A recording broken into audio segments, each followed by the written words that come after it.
අද මම කතා කරන්නේ ඔයිල් පාම් වගාවට කරදරකාරී ඇහැටු ගස් පහසුවෙන් ඉවත් කරගන්නා ආකාරය ගැනයි. මෙම ඇහැටු ගස් නිසා ඔයිල් පාම් ගස්වල වර්ධනය අඩාල වීම, පළදාව අඩු වීම, අස්වැන්න නෙලීමට අපහසු වීම, ගසට සූර්යාලෝකය නොලැබීම වැනි බලපෑම් ඇති කරයි. ඔබ මේ දකින්නේ ඔයිල් පාම් ගසක විශාල ඇහැටුවක් වර්ධනය වී ඇති ආකාරයයි.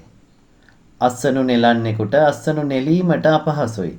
ඒ වගේම මෙයට ලබා දෙන පෝෂක මෙම ඇහැටු ගසටද ලැබෙන නිසා ලැබෙන අස්වැන්නද අඩුවේ. අප ශේෂ්ත්‍රයක මෙය දුටු විගස ඉවත් කළ යුතුයි. අපි දැන් බලමු මෙය පහසුවෙන්ම ඉවත් කරගන්නා ආකාරය ගැන. මේ සඳහා අපට ග්ලයිෆොසේට් මිලිලීටර් 28ක් හා අවුන්ස කුප්පියක් කුඩා කම්බි කැබැල්ලක් අවශ්‍ය වෙනවා. මුලින්ම ඔබ මේ දකින ආකාරයට ඇහැටු ගසේ මුල් කැබැල්ලකට ග්ලයිෆොසේට් අඩංගු කුප්පිය දමා වතුර කාන්දු නොවන ආකාරයට ගැටගසා තැබිය යුතුය.